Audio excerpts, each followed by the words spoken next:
Hey, everybody. Thank you for being here for another fun edition of Deborah Kobylt Live. And what a perfect intro song, Tony. High School Never Ends by Bowling for Soup. Thanks for playing that. Goes perfectly with my guest today. A great get. I ran up to him at a speech that he was giving last night. Over at one of our local schools. His name is Mitch Prinstein, the author of Popular. Thanks for being here. Yeah, sure. Thanks for having me. Really, that was real quick, right? We were sort of cavorting a little bit over a few sandwiches. I said, what are you doing tomorrow at 10 in the morning? I'm like, you're coming to Hollywood and you're going to be on my show. So thanks for being here. Thank you so much. You hail from the University of North Carolina over at Chapel Hill. Mm-hmm. And I want to start by saying, let's show a picture of you. When you were 17 years old. Oh, my goodness. From high school. Let's go. Do we have that picture? I'm downloading it. You're downloading it. Okay, we'll go to the picture in a minute. Okay, you know how sure. live TV works. But what motivated you to write the book Popular? Because when I heard you talk about it, I thought, bingo. There's a real science to this. There's a real science to being popular, why we all want to be popular, and how to be popular, right? I can't believe how much this still plays a role in our lives, how popular we were when we grew up. It's affecting how we think about things today. It affects the way we raise our kids. Our popularity is a remarkably important part of us, and no one has a neutral feeling about those high school days. We are all still remembering very well exactly how popular we were. I think we have that picture up now, right? Okay, here we go. My goodness. Oh, what a doll you were. What a great picture. I told you my husband looked like that in high school. Now, you look really young there. You look like you're 11, but you were 17. I was 17 years old. So that was you at 17. That's right. And the Coke bottle glasses, you were adorable. But you probably 4'8". Yeah, 4'8", all of 4'8" at 17. Yeah, as a senior in high school. And probably did not feel like the hot guy on campus, right? Pretty much no. Yeah, I think when you look like every girl's little brother, that doesn't make you pretty hot in their eyes. So clearly, when you don't feel like the sort of hot, strapping guy or the really attractive girl, that sort of plays on you, and you sort of carry that with you through your life, right? And you're saying, will anybody ever really like me? Will anybody ever really see me, right? And then you equated this back to going way back into almost like the cave person days, 60,000 years ago. That's right. It mattered then, and it matters now. We are a herding species, and the science suggests that one of the things that helped us to survive was that we learned how to work together. But that meant that the moment you feel that you're somehow being excluded from others, it sends off a warning signals in your brain, and it actually turns on DNA to prepare you for imminent injury or death. We are biologically programmed to care about our popularity. Right. So if I'm not invited to a party that I really wish I was invited to, something in my DNA goes off, and I just, get defensive or in every prepare for death? I mean... Yeah, in every cell of your body, immediately your body prepares for injury. And it sends a signal to your brain also that they say restructures how you interpret what's happening. So if you feel unpopular, it's changing you minute to minute. We can measure that in our lab, actually, in just 40 minutes. How do you do that? We take kids' blood just before and just after. We give them a little hypothetical stressor. And as soon as we stress them out, we can see in their blood that dormant DNA has turned on. Oh, I think that's fascinating. It's amazing. Dormant DNA is turning on, and then what? Flows through the body and then changes the brain chemistry and how we perceive things? That's exactly right. It changes the way we process serotonin, so it changes how we feel about ourselves. If we feel happy, if we feel sad, it changes the fiber of who we are.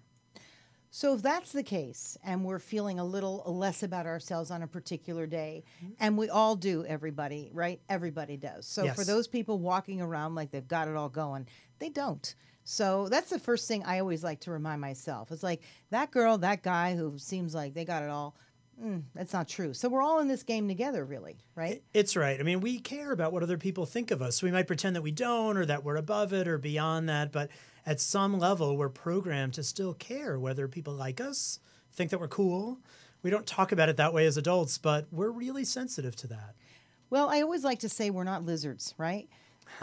We are people who need people. Yeah. We need to be around other people. We need to be liked by people and appreciated by people and cared for by people. And when we feel like we're not, of course something's going off in our bodies biologically, and it's all how we react to it, right? That's exactly right. So, okay, that DNA is flowing through the body. You're feeling less than. It's all about, then what? Then is this just become more a permanent part of how you feel about yourself? Well, it all depends on how well we do at recognizing whether we're responding to who we are today or we're still kind of living out our high school days. You know, that time in our lives is the same time that we're figuring out who we are, who our identity is. And the things that happened to us back then, they tend to stick with us. There's kind of a piece of us that still feels a little bit 15 inside, still feels like that picture maybe, and, you know, gives us a sense of, you know, people are still reacting to us as if we are the person we were back then. But do you go back even further to how you were as a little kid, a toddler? You know, very often in families, right, there's the cute girl or guy, and then there's the one who isn't. And they get more attention over at the family dinners, over at the holidays, right? Because they're the good-looking, strapping ones. So, and they carry that attitude through, too. Mm-hmm. Yeah, we really have this internalized sense of who we are. It could come from our families. It really often comes from our peers. And you know, everyone that I've talked to for all across the country and hundreds of people now can all tell me about that one memory they had when they were in high school.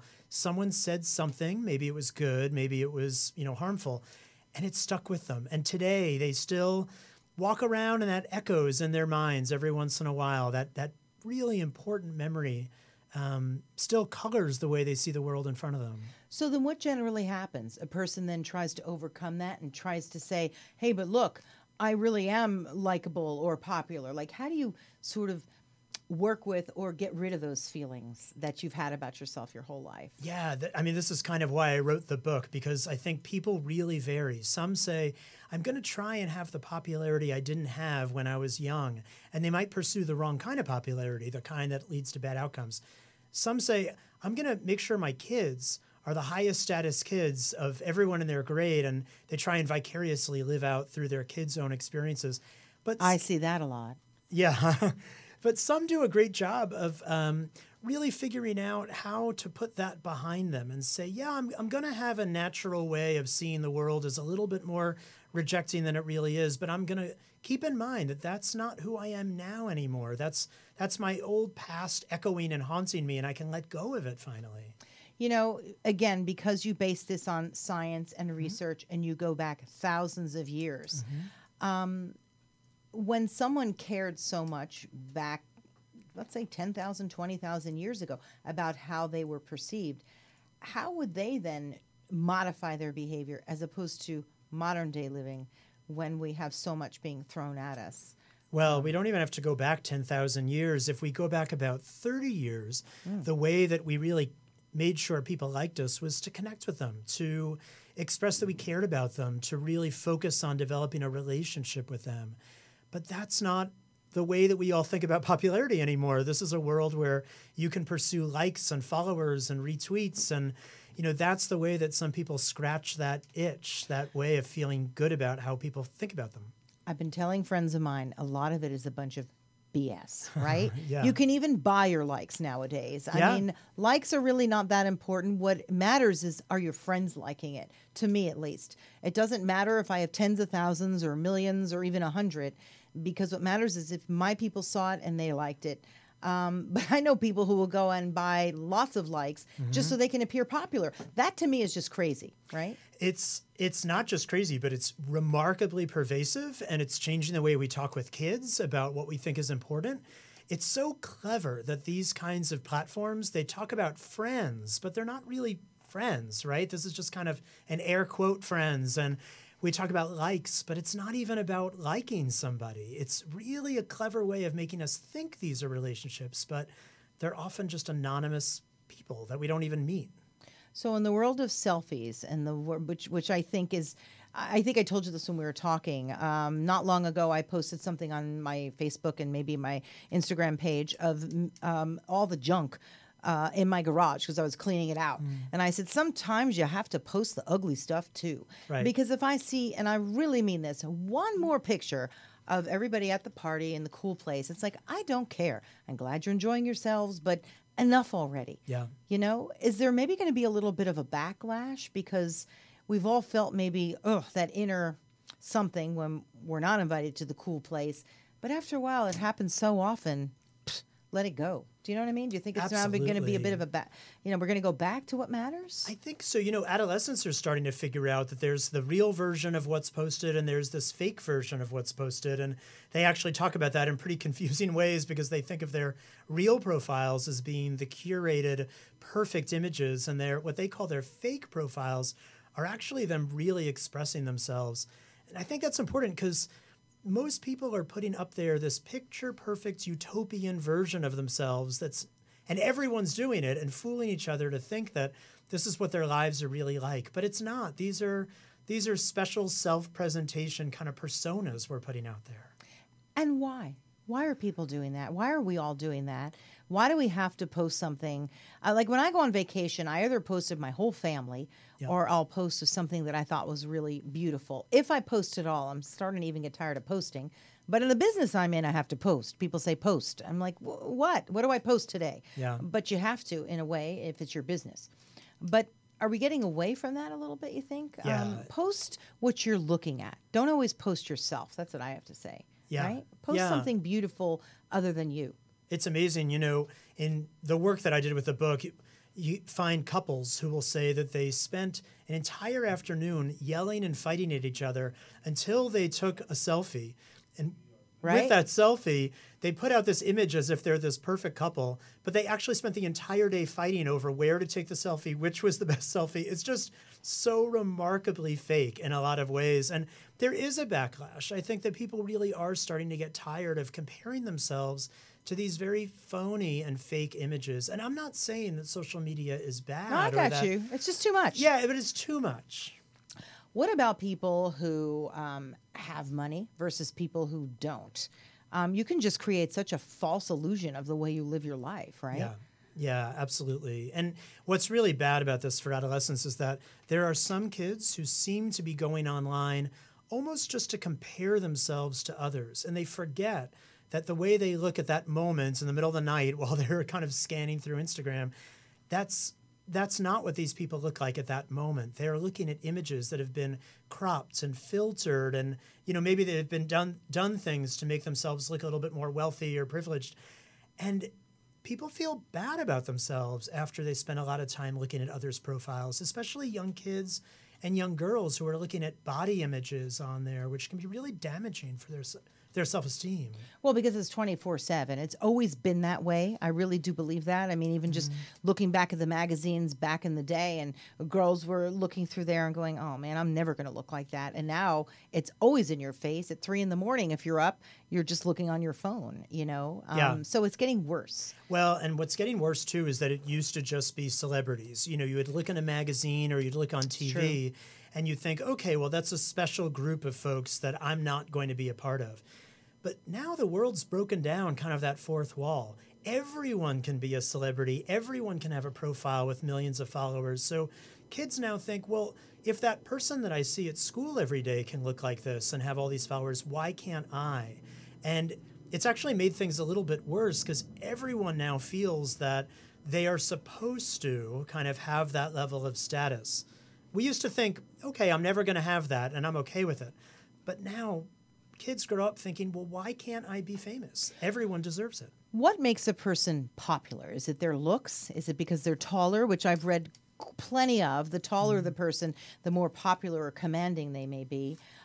Is it their inner charisma, or is it everything? Well, it totally depends on which kind of popularity you're talking about, because when it comes to that status form of popularity, being visible and known and influential, it's a lot of the things that you're talking about. Physical attractiveness is a huge part of it. For men, being tall in particular, because it helps them to look dominant. And for women, there's really a focus on the ideal body shape, which is sometimes, leading to kind of the ways that people might dress in their photos. There is a charisma aspect to it, but with status, with that kind of form of visible popularity, it's also a little bit about being aggressive and dominant, which can lead to more mean people. being really high in status, even when we simultaneously don't like them. We recognize them as being kind of popular. You have a PhD. What got you into studying this? I mean, other than that cute little picture of you when you were 17 years old. I was really fascinated by popularity when I was a kid. Were you popular? You look like you would have been popular, like somebody that everybody would have liked, because even though you were a little shorter and those glasses, had their time, you just look like a friendly guy. No, thanks. I mean, I think that I was likable. I was the kid that did the morning announcements, for high school every day. Just like my husband. I told you, he had the glasses and he did the morning announcements on his PA system in New Jersey. So, and you're a Long Island guy. That's right. That's right. There's a place for you people. Yeah. I was far from cool, though. I mean, I was not that kind of status popularity. I definitely had the other kind, which was, I think at least being average and likability and being someone that people related to, even if I was horrendously uncool. Mm-hmm. And I think that's important, is that difference between what kind of popularity are we seeking with these, genetically primed dispositions to care about what people think of us. Are we trying to be the one that everyone likes, or are we trying to be the one that everyone looks up to? And it never works. So if you could just find your inner voice through those glasses, right? And you did. You were the guy on the PA system that everybody listened to. So you found your way and everybody goes, oh, I heard what you had to say this morning. In which case, then you became popular in an organic way because that's what worked for you. Yeah. Like everyone can be popular, but it should come from what you do best on the inside. If we could at least teach our kids that, like, what is it that you have that other people will gravitate toward, as opposed to wondering what you should have. Does that make sense? Exactly. In our society, whether it's overall or if it's in a specific school, it really sends kids a pretty strong message saying you're supposed to have these things if you want to get all the attention and positive regard. But we move from one context to the other. We grow up. We get into a world that values different things, at least to some extent. And if kids spend their lives thinking, I have to just be popular, I have to just get a lot of status, they lose out on what they really need to succeed, whether it's at home or at work or in their marriage or as parents. It's not succeeding in those areas is not about being the cool kid anymore. How did you go about your research for popular, the power of likability in a status-obsessed, can I add a word, Kardashian world? Yeah, exactly. How did you go about your research? I've been doing this work for about 20 years now, and the book summarizes not just my work, but for so many people in the field who also study popularity. It's, my kids went to daycare, so starting at 3 months old, they were spending more time with peers than they were with adults. I mean, many people grow up more being shaped by and developed by their peer relationships, and even at that age, because at young ages. Did you read the book Quiet? Yes. Okay. Yeah. That book was inspired. A lot of the I think faculty at the school where my kids go. My middle child was and still is very, very quiet, and he currently goes to school up in Northern California at a really terrific school, but he's still quiet, and he's studying archaeology because it's a very, in other words, he found his way. Mm-hmm. But I remember being so irritated when people would say to me, so quiet, he needs to speak more. Mm-hmm. And I would say, but this is who he is. Yeah. Find the common ground that you have with him. And now he's just flourishing where he is because he's around his own people and his own peers who appreciate him for who he is. And he never really cared for what other people had to say. He said, too bad, I'm too quiet for them. Your book reminds me a little bit of that in its research. Absolutely. Do you know what I mean? Yeah, and the extroverted people are not always necessarily the most well-liked. Those introverts do a great job because they really sit back, watch everyone else, and kind of enter into a conversation in a way that feels meaningful and reflective and appropriate. I remember when he was in hie school and when he did speak in class, you could hear a pin drop, the teacher would tell me, because everybody would say, he's talking, he has something to say. And I think that became very meaningful to him. That was a little bit of his power because he realized, I've got something they want to hear, but I'm going to let you know when I'm ready for it. That's right.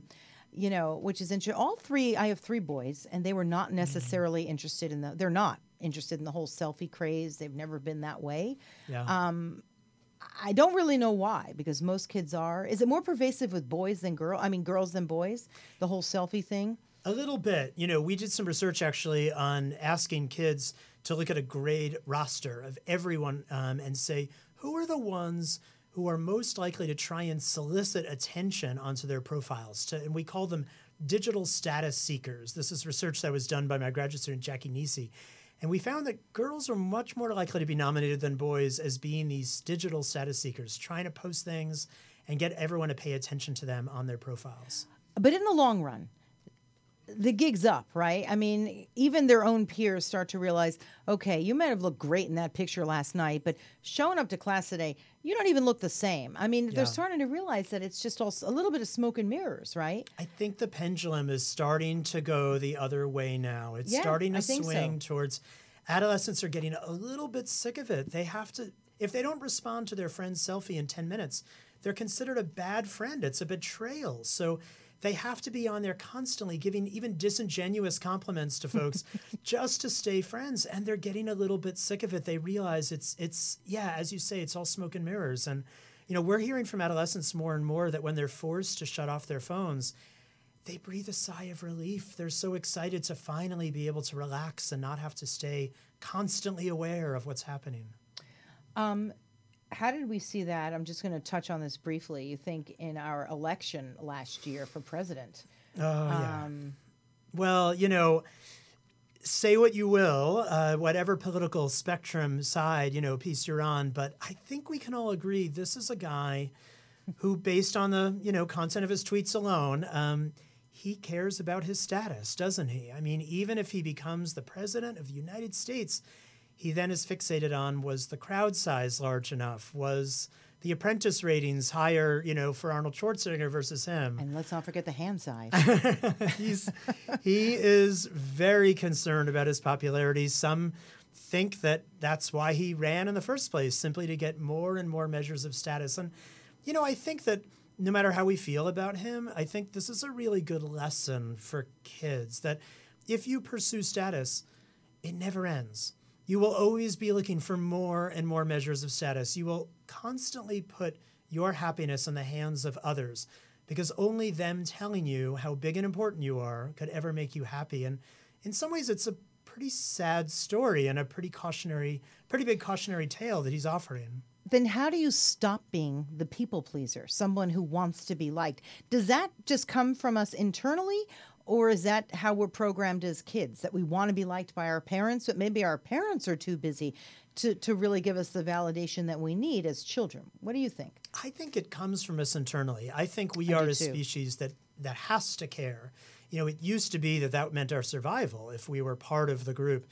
I do think that some people are able to take that and really focus on how to develop friendships, connection, caring, and compassion for each other. That, the research says, will lead to all kinds of great positive outcomes. But some people get it a little bit twisted and say, well, the way that I'll care if everyone likes me is to try and get everyone to notice me and follow me and revere me.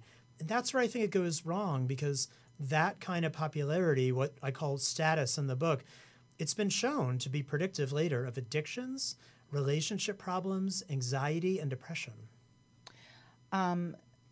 So I want to get back for a moment into the science of it, because I loved what you told me earlier, how you would actually draw blood from a kid pre and post a situation. Tell me a little bit more about the science into being popular. So what we know now is that there are actually ways that our popularity change the way that our brain works, and it changes our structure of our stress responses. So people that who have been rejected for a long time in their lives, they tend to respond to stressors in a much more exaggerated way. Their bodies respond with more alarm signals, and they tend to view the world as being just a more hostile place. So interesting. Everything else, when something happens and everyone kind of laughs at it, they say, I think that was mean, I think that was cruel, and they respond to it in a way that makes sense for them, right? It's really adaptive. In other words, they're sensitive, if you will. They're much more sensitive. In fact, people refer to it as rejection sensitivity. They see the world through these rejection-colored glasses. Everything is another threat. Everyone's behavior was another potential slight. And that hypersensitivity bleeds into their parenting, their romantic relationships, those experiences we had early on really shape the way we see the world for decades later. So then what do you do? And probably a great deal of anxiety. Those people are probably prone to incredible amounts of anxiety.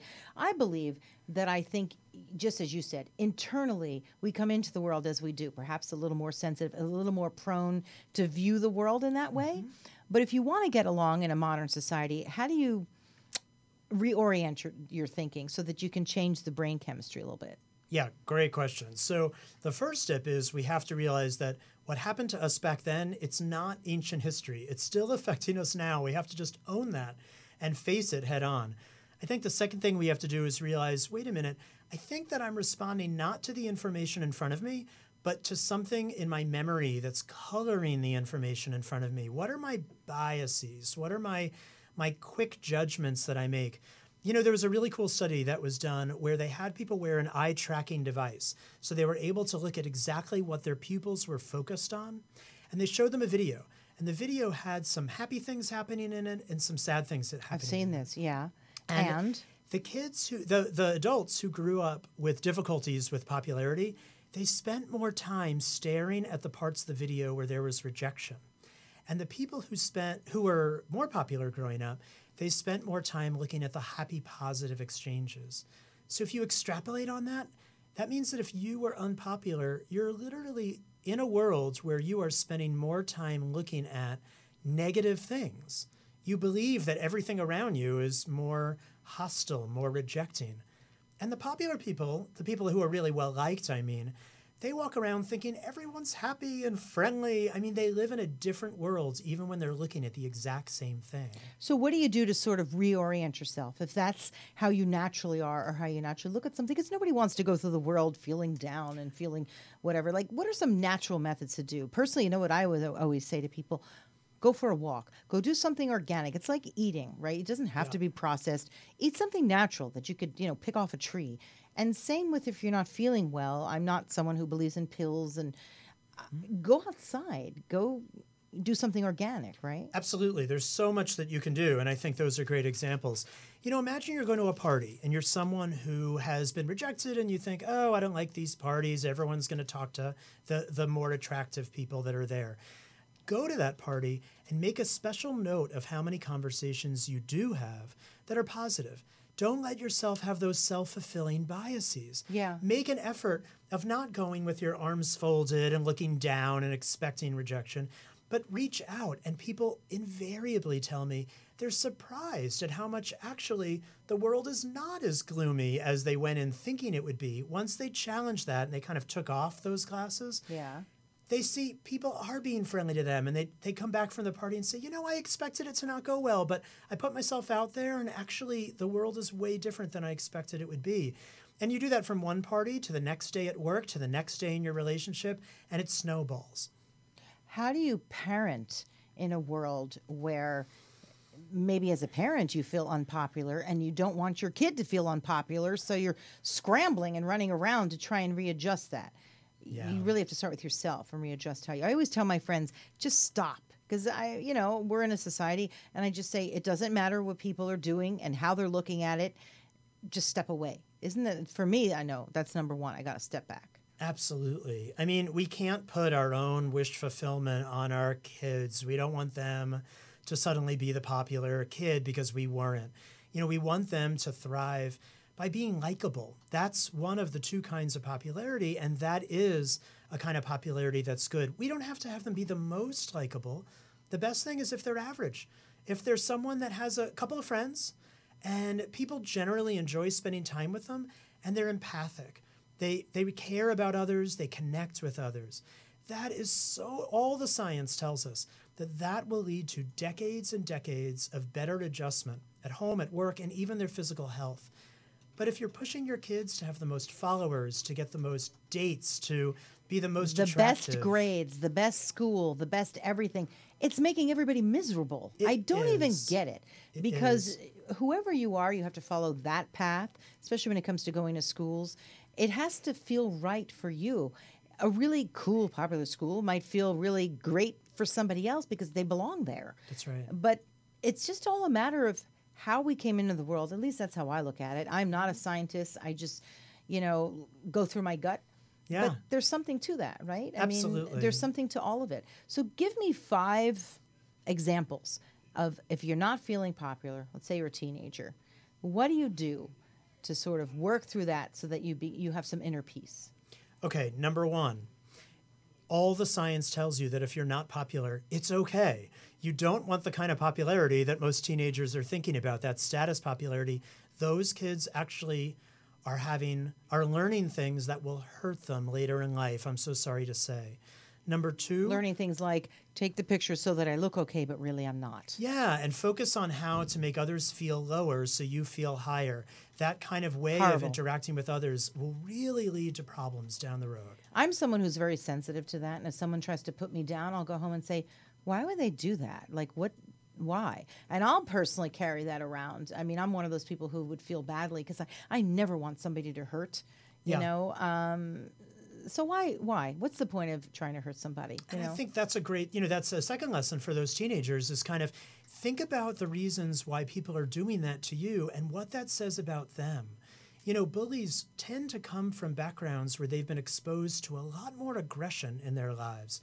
So these are kids. Or they're narcissists, and they just think so highly of themselves that, they feed, right? It's like you're their food.